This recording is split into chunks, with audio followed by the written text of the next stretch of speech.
21절부터 23절의 말씀을 통해서 다윗이라고 하는 이스라엘의 왕의 신앙을 통해서 우리에게 주시는 하나님의 말씀을 6가지로 우리가 잠시 살펴보려고 합니다. 사람과 사람 사이에서도 선택을 받는다라고 하는 것은 대단히 영광스러운 겁니다. 특별히 이제 3월 9일이면 대통령 선거가 있지 않습니까? 이제 어떠한 사람이 대통령으로 선택될지는 모르지만 그 선택받은 사람은 국민들로부터 검증과 선택의 영광을 갖는다라고 이렇게 볼 수가 있습니다. 직장에서도 선택받은 사람들이 또 진급하고 또 리더가 되고 또 많은 사람들을 살릴 수 있는 힘을 갖고 있는 것도 볼 수가 있습니다. 세상을 살아가면서 이렇게 사람들에게 선택받는 것도 중요하지만 성경은 늘 그 기준점에 하나님께 선택받는 자가 되라고 오늘 말씀하고 있습니다. 특별히 오늘 사울 왕, 즉 이스라엘의 통합 첫 번째 왕이었던 사울이 그 생명을 다하고 왕위를 끝나는 데 있어서 이제 그 절차가 왜 그런가에 대한 이야기를 하면서 그와 다른 사람 다윗을 소개하고 있습니다. 사울은 사무엘상 13장부터 15장 사이에 보니까 하나님이 40년간 그를 왕으로 삼아주셨는데 그 직책을 잘 감당하지 못했습니다. 그 대표적인 예가 무엇이냐면 블레셋과의 전쟁을 앞두고 이제 하나님께 제단을 쌓아야 하는데 사무엘 사사를 기다리는데 7일이 지나도 사무엘이 도착하지 않았어요. 사무엘이 오지 못하는 걸 보고 백성들이 흩어지기 시작하고 이제 민심이 두려워하면서 어쩔 줄 모르고 흩어지니까 이 사울은 자신이 왕이면서 직접 하나님께 드리는 제사를 집례하던 그 순간에 사무엘이 그 현장에 도착하게 됩니다. 그래서 사무엘은 하나님의 이름으로 그를 질책할 때 왜 하나님의 명령을 지키지 않느냐? 당신의 왕조가 끝날 것이다.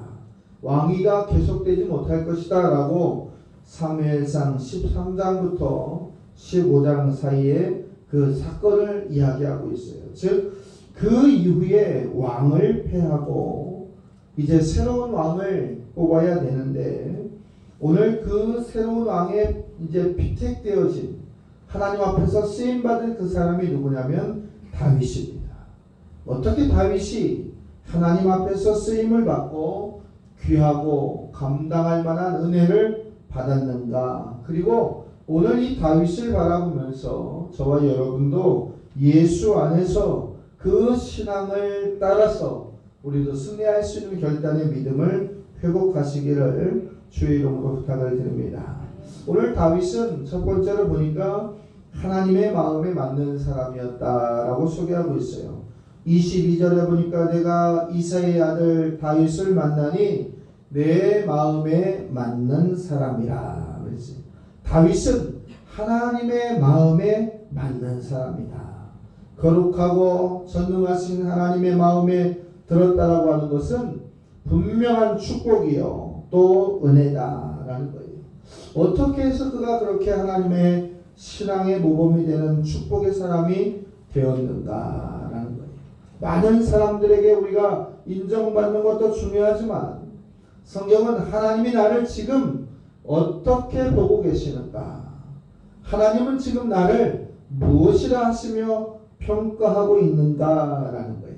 다윗처럼 하나님의 마음에 합한 자, 하나님의 마음에 들어있는 그러한 마음에 맞는 그러한 성도들 되시기를 주의 이름으로 축복합니다. 그러니까 다윗을 성경에 보면 사무엘상에 보면 다윗은 볼품도 없는 자였고 특별한 외모도 그렇게 보이질 않았어요. 그러니까 성경은 외형적인 것을 보시는 것이 아니라 하나님은 그 사람의 중심을 보신다라고 이렇게 이야기했어요. 어떤 일을 맡겼을 때 작은 일을 맡겨도 해내지 못하고 방황하는 사람이 있는가 하면 작은 일을 가지고도 큰 유익을 나타내는 사람이 있습니다. 아마 다윗은 작은 일을 맡겼을 때도 큰 유익을 가져왔던 그런 사람이 아니었는가 싶습니다. 여러분은 어떻습니까? 하나님 보시기에 다윗처럼 하나님 마음에 맞는 사람인가? 그렇지 아니한가? 스스로를 질문해 봐야 됩니다. 그리고 또 어떤 일을 맡겼을 때 해나지 못하고 시험에 드는 사람인가? 아니면 작은 일을 가지고도 큰 유익을 낼 수 있는 그러한 하나님의 사람인가를 우리가 바라봐야 될 줄로 믿습니다. 하나님은 지금도 저와 여러분에게 무슨 일이든 어떠한 일이든 맡길만 할 때 맡기고 세울만 할 때 세우고 부탁할 만할 때 부탁시키시는 그런 분이시다라는 거예요. 그 하나님의 말씀에 순종할 수 있는 결단과 행할 수 있는 능력이 저와 여러분에게 있기를 축복합니다. 두 번째로 보면 이 다윗은 하나님의 마음에 맞은 사람이었고, 두 번째로 보니까 하나님의 뜻을 이룬 사람이었다. 22절에 보니까 내 뜻을 다 이루리라. 이 성공이라고 하는 단어와 연관되는 거예요. 내 생각과 내 주장을 관철시켜서 이루는 것, 그리고 그 열매를 바라는 것, 세상 사람들은 그것을 성공한 사람이다라고 얘기하고 있습니다. 그러나 참 성공은 내 뜻을 이루는 것이 아니라 하나님의 뜻을 이루는 것이 참으로 이루어지는 성공이다라는 거예요. 마태복음 26장에도 보면 예수님은 이렇게 기도하셨습니다. 아버지의 뜻이 나의 영혼을 통해서 이루어지기를 원합니다. 아버지의 뜻이 이루어지기를 원합니다. 라고 했습니다. 오늘 우리의 기도가 바뀌어야 될 대목이 여기에 있습니다. 우리의 뜻이 아니라 주의 뜻, 그리고 주를 헤아릴 수 있는 은혜, 그리고 예수님을 생각하는 것처럼 우리의 세상을 바라보는 시야가 바뀌어야 되고, 예수님이 좋아할 만한 것을 간구해야 되고, 예수님이 원할 만한 것을 기도할 수 있는 은혜가, 믿음이 저와 여러분에게 있어야 될 줄로 믿습니다. 하나님의 뜻을 귀하게 여길 수 있는 성도, 자신의 계획이 이루어지는 것이 아니라 오히려 자신보다 하나님의 뜻이 이루어지기 위하여서 몸부림치는 그러한 성도, 그 성도를 통해서 하나님은 이제 그 뜻을 완성시키시기를 원한다는 거예요. 하나님이 가장 복주게 하시는 사람들은 어떤 것이냐? 계획을 내가 하는 것이 아니라 하나님의 계획에 내가 들어가 있는 사람이다 라는 거예요. 세상 사람들은 그런 사람들을 뭐라고 합니까? 하나님께 복받았다라고 할 때 출세했다라고 해요. 또 사람과 사람 속에서 인정받았다라고 이야기할 때 성공했다라고도 이야기합니다. 남보다 뛰어나다고 해서, 남보다 명예가 번세가 높다고 해서, 남보다 돈을 더 많이 번다고 해서, 또 잘생기고 똑똑하다고 해서 성공했다라고도 많은 이야기를 하지만, 성경적 관점에서 가장 복된 것은 무엇이냐? 내가 성공하는 것보다 나를 통한 하나님의 역사를 통해서 타인을 성공시키는 사람, 한 생명을 구할 수 있는 사람, 한 걸음 더 나아가서 하나님이 원하시는 것을 날마다 응답의 열매로 비칠 수 있는 사람. 오늘 저와 여러분이 그러한 사람이 되시기를 주의 이름으로 부탁을 드립니다. 다윗이 이러한 사람이 되었을 때 그에게 40년간 왕정을 맡기고 이스라엘의 회복의 기준을 선포하셨다라는 거예요. 야고보서 4장 15절의 말씀에 보면 주의 뜻이면 우리가 살기도 하겠고 이것이나 저것을 할 수 있습니다. 주의 뜻이 무엇인가를 기를 수 있는 저와 여러분이 되어야 될 줄로 믿습니다. 잠언서의 말씀에도 보면 사람이 계획을 할지라도 그 길을 응답하시는 분은 하나님이시다. 역사하시고 이루시는 분은 하나님이시다라는 거예요. 하나님의 뜻이 가장 기뻐할 만한 뜻이 나를 통해서 이루어진다면, 우리의 공동체를 통해서 이루어진다면, 그리고 우리의 가정을 통해서 이루어진다면 그것이 가장 축복받는 다윗의 신앙의 뿌리가 될 수가 있습니다. 우리의 생활을 통해서, 삶을 통해서 하나님의 뜻이 이루어지기를 간구할 수 있는 저와 여러분이 되시기를 주의 이름으로 축복합니다. 세 번째로 보면 다윗은 감사할 수 있는 사람이었습니다. 감사할 수 있는 사람, 시편 136편에 보면 여호와께 감사하라. 그는 선하시며 그 인자심이 영원하미로다. 신들 중에 뛰어난 하나님께 감사하라. 그 인자심이 영원하미로다. 시편 136편의 저자였던 다윗은 이 시편에 있는 말씀을 통해서, 시편 136편의 말씀을 통해서 감사라고 하는 단어를 26번이나 반복되면서 이루었다. 그는 감사의 사람이었고 회복의 사람이었고 축복의 사람이었다라는 거예요. 감사할 게 있어야 감사하지, 내가 스스로 노력해서 감사할 것이 없는데 왜 감사를 해야 되느냐라고 하는 이 착각은 하나님 앞에서 우리가 버려야 될 이제 교만이다라는 사실을 우리는 반드시 기억해야 됩니다. 우리의 숨쉬는 것, 우리의 바라보는 모든 것이 감사다. 일본의 신학자 우츠무라 간조라고 하는 사람은 이렇게 얘기했어요. 감사는 은혜를 받는 그릇이다. 감사가 조금 있는 사람은 은혜를 조금 받은 사람이고, 감사가 많이 있는 사람은 은혜를 많이 받은 사람이다. 사랑하는 상도 여러분, 다윗이 저와 여러분보다 무엇이 부족해서 그의 삶 속에서, 숨을 쉬는 과정 속에서 감사를 외쳤을까요? 그리고 왜 하나님은 그를 사용하셔서 감사의 열매로 축복의 통로를 열어주셨을까요? 다윗의 신앙 가운데 있는 그 감사가 저와 여러분의 감사가 되기를 주의 이름으로 부탁을 드립니다. 네 번째, 이 다윗은 회개의 영이 튀어졌던 사람이었다라는 거예요. 시편 32편의 말씀에 보면 내가 이르기를 내 허물을 여호와께 자복하리라 하고 주께 내 죄를 아뢰고 내 죄악을 숨기지 아니하였더니 주께서 내 죄악을 사하셨나이다. 다윗은 여러분이 알다시피 밧세바라고 하는 여인을 취하였던, 오늘날 이야기하면 성추행범이고 간음자였습니다. 그리고 자신의 부하를 전쟁터에서 죽일 수밖에 없었던 이제 살인마였습니다. 그가 자신의 죄의 책망함을 듣고 깨닫고 그가 할 수 있는 것은 무엇이었냐면, 사무엘하 12장 5절의 말씀해 보니까 눈물로 베개를 적시며 지은 죄를 회개하였던 회개의 사람이었더라. 사무엘하 12장 16절의 말씀해 보니까 다윗이 그 아이를 위하여 하나님께 간구하되 금식하고 들어가서 밤새도록 땅에 엎드려 기도하였다 그랬어요. 사랑하는 성도 여러분, 하나님의 긍휼하심과 용서를 받고자 하는 사람은 반드시 회개의 영이 열려야 된다라는 거예요. 어떠한 신학자는 이렇게 이야기했습니다. 의인과 죄인의 차이는 회개를 할 줄 아는 사람이냐, 회개가 멈춰있는 사람이냐라는 거예요. 저와 여러분에게 회개의 영이 날마다 충만하여서 모든 상황 가운데서 되돌아볼 수 있는 겸손과 무릎 꿇음의 역사가 있기를 주의 이름으로 축복합니다.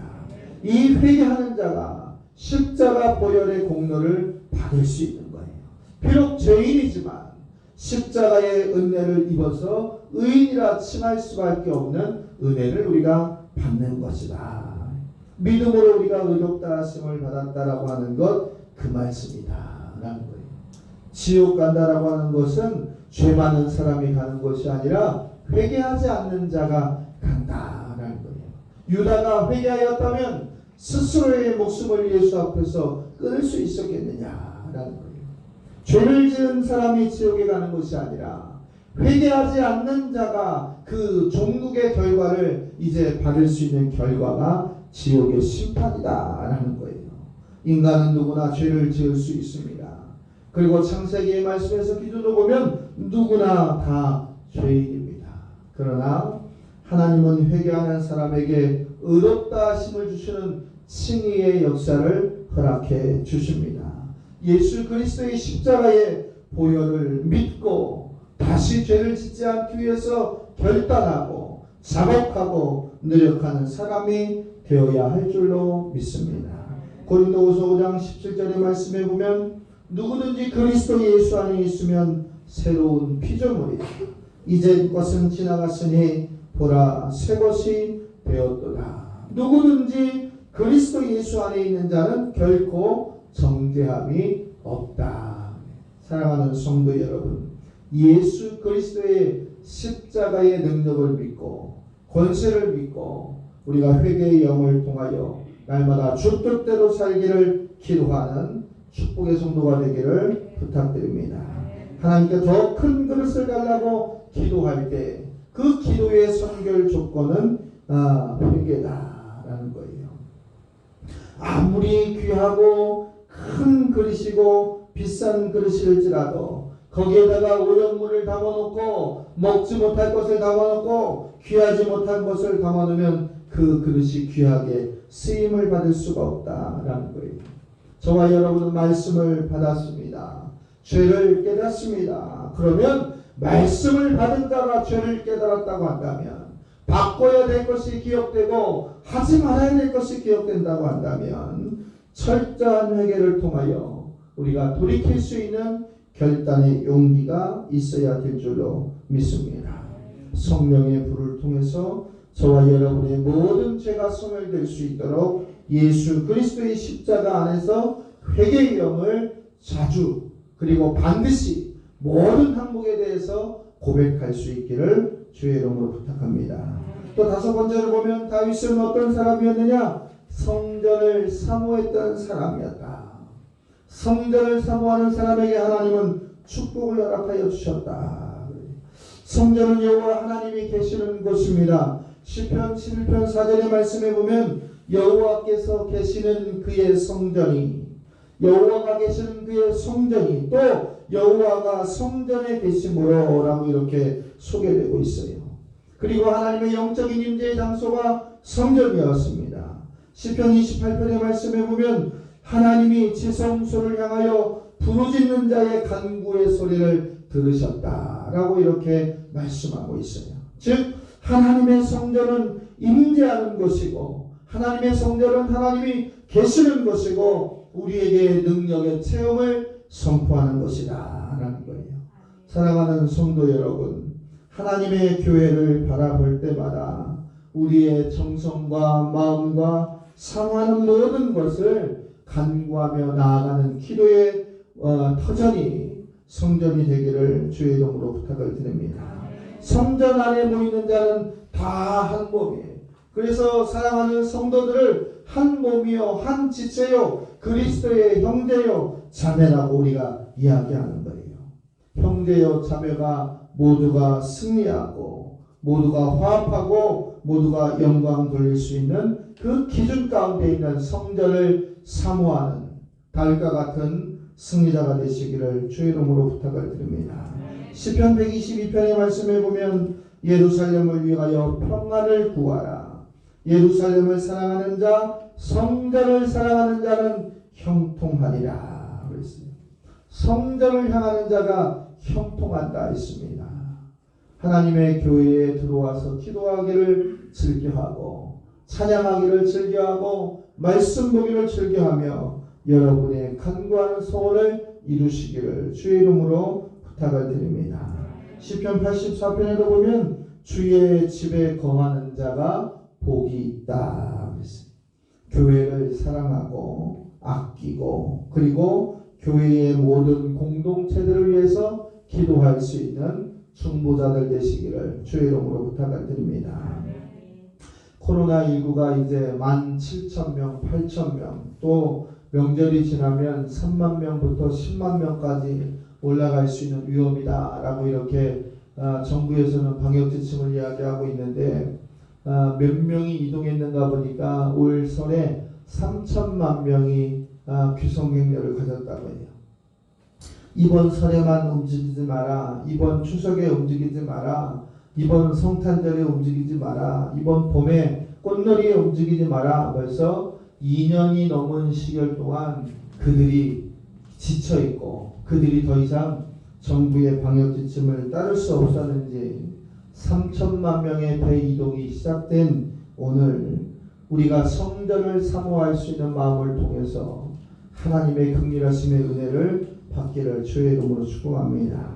또 마지막으로 보면 다윗은 어떤 사람이었느냐? 성령의 충만함을 받은 자, 성령으로 감동을 받기를 즐겨하는 사람이었다. 사무엘상 16장에 보니까 여호와께서 이르시되 이가 크니 일어나 기름을 부으라. 사무엘이 기름불병을 가져다가 그의 형제 중에서 그에게 부었더니 이날 이후로 다윗이 여호와의 영에 크게 감동되었다. 이 많은 형제들 가운데서 그도 아니다 라고 하면서 생각하지도 못했던 양을 치고 있었던 다윗에게 그 다윗을 사무엘이 만났을 때 하나님은 사무엘에게 이가 크니라 일어나 그에게 기름을 부으라 라고 이야기했습니다. 그 기름을 부을 때 그가 성령의 충만함을 받았습니다. 성령의 충만함을 받았을 때 그가 하나님의 사람으로 40년 동안 쓰임받았던 역사를 우리가 볼 수가 있습니다. 사랑하는 성도 여러분, 이 시대에 성령의 충만함을 사모할 수 있는 저와 여러분이 되어야 될 줄로 믿습니다. 성령 충만한 사람은 근심이 물러가고 질병이 물러가고 어리석음과 미련을 제거하게 되고, 성령이 충만한 사람은 낮은 자를 높여주기를 즐겨하고, 성령이 충만한 자는 생명 살리기에 복음 증거하기에 앞장서는 하나님의 사람이라는 사실, 하나님은 그러한 사람을 축복하시기를 즐겨한다는 사실을 오늘 1월 마지막 주일을 통해서 저와 여러분이 고백해야 될 줄로 믿습니다. 성령이 함께하는 사람은 약한 자가 아닙니다. 사람들 앞에서 강한 자입니다. 왜냐하면 성령은 바로 능력이 되고, 성령은 생명이 되고, 성령은 지혜가 되고, 성령은 영광이 되기 때문에 그렇다라는 거예요. 우리가 이제 다윗의 6가지 신앙을 돌이켜봤습니다. 이제 하나님 마음에 합한 사람, 하나님의 뜻을 이루고자 노력하는 사람, 하나님 앞에서 날마다 감사를 외쳤던 사람, 철저히 자기 자신을 회개를 통해서 되돌아볼 수 있었던 사람, 성전 중심의 사람, 하나님의 영에 감동되기를 즐겨하며 그 힘을 하나님을 위하여서 사용되었던 사람, 그 다윗이 축복의 사람이었다는 사실을 기억하면서 저와 여러분도 이러한 삶의 주인공이 되시기를 결단하고 열매 맺기를 주의 이름으로 축복합니다. 기도하겠습니다. 거룩하신